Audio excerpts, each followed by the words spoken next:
Hey folks, so another little mini wire patch tutorial. Again, it will be available on drive.google.com and you'll be able to access this file and tinker with it to your heart's content.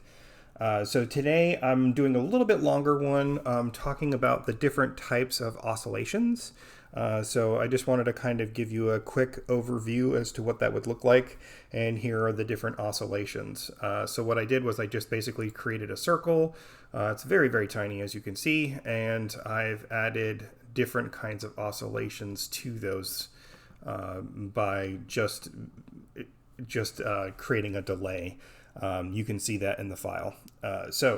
Without further ado, I just wanted to kind of give you a quick little run through. So here we have the noise generator. It'll start playing, it'll get rid of what's already there, and you'll see here we have the noise generator that's going into a clamp that's 0.5 and negative 0.5 and positive 0.5, and that's the value that you're seeing here. It's randomly generating a point, and it's not creating specifically a line because it's just creating those numbers randomly. They're just generating and spitting out quickly. So that's what you get here, is just this random smattering of points. You don't really necessarily get a line specifically. But it is a sort of oscillation that is created that just creates basically random noise.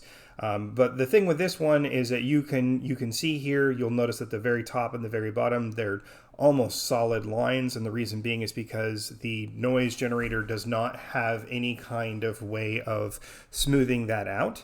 And so what you get constantly is hitting the top, the floor and the ceiling of those two numbers. So the floor being 0.5 and the ceiling is negative 0.5. I know that doesn't make very much sense, but basically the top is negative 0.5. So in any case, that's what's happening here, is you're getting that random smattering of numbers. So that's how I'm doing that, is basically I'm creating a float 2 and I'm putting it into the Y, which is basically just taking the circle and it's basically transforming it. And what I have going on here is I have a color renderer, and then I also have the gate, which we talked about yesterday. And basically what's happening is there is a delay on the video mixer. That's just basically it's delaying, it's cycling through, and it creates the lines when there's an ability to do so. So that's how this is all kind of working through.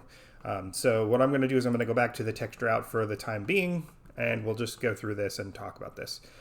So in any case, the noise generator, and then we also have Perlin generator, which is a little bit different. This is actually has some smoothing in it. So what basically is happening is that you're getting, instead of the two polar opposites and everything mixed up in between, this one's giving you more of kind of like a smoothing noise. So it's random, it's still randomly generated, but what's happening is that you're getting these like peaks and valleys instead of just this random smattering. So that's how the noise generator, that's what that looks like.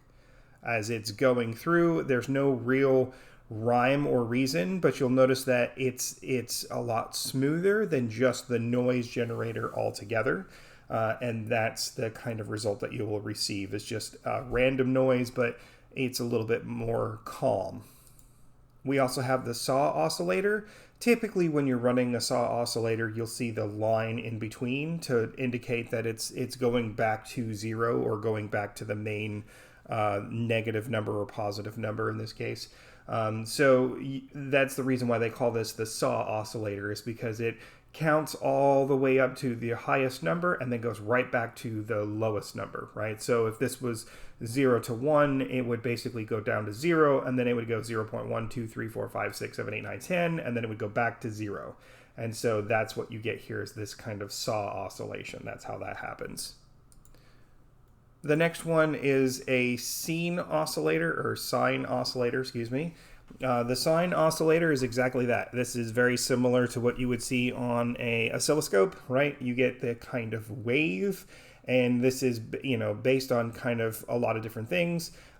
Typically you see this in frequencies of sound. So this is not that, but it is akin to that. That's how this is created, I should say, right? And so it continually goes from 0 to 1 to 0 to 1 to 0 to 1. and it makes all the counts in between, right? So it constantly makes this smooth flow. That's the nice thing about a scene oscillator. We also have this square oscillator, which is going directly from 0 to 1, and it basically does that in even intervals. So this is what you would see, like the scene oscillator here that you saw is more of what they call analog, where the square oscillator is more, this is actually more digital, right? So your digital looks more like this, where it's like 1 or 0, and those are the only two values you have, right? So in this particular case, very similar like the saw, you should see the line in between, but how I have it set up, this is what you see. It's not making the lines in between to kind of give you a square oscillation, but that's just to give you an example as to how that happens. The thing about the square oscillator is that there's all kinds of other features that you can play with, like pulse width, have it more heavy-handed on one side or the other, which is nice. Each one has their phase offset and the offset. A lot of different ways to tinker with this. The amplitude is actually the values, right? So if you're going from 0 to 1, you're going to change your amplitude to 1. If you're going to 0 to 10, you're going to change your amplitude to 10, right? The offset is going to be where you're going to start at. So if you wanted to start at 5, like let's say you had two oscillators and you want them to alternate between each other so that you get like cross waving or not cross waving, what would you call that? So that they're off kilter from each other at half intervals so that they make like a helix kind of pattern. You would do that by basically setting your phase offset or your offset, excuse me. So those are the kinds of things that you can play with. The phase offset, I forget exactly what specifically that is. Give me a holler if you're interested in how that works. I will work that out. However, right off the top of my head, I'm not 100% on that. I don't want to give you false information. I'll look that up and give you more information. The final one is the triangle oscillation. Triangle oscillation is very similar to the saw oscillation, or excuse me, the sine oscillation, but this is more, instead of like a wave where it's continually like up and down and very like circular. This is the triangle, which has the peaks and the valleys are very they're very squared off, right? They're very sharp. And so that's basically what you get here. So there's not much crazy difference. The difference is that the scene oscillator is this particular one here. As you're getting towards the end of your values, it starts to slow down, and then it picks back up speed and slows down and picks up speed. And so as it gets through the middle, the 0 point, it's at its fastest point, where when it's turning around, it's its slowest point, right? Where the triangle oscillator is sharp and all. It's the same continuous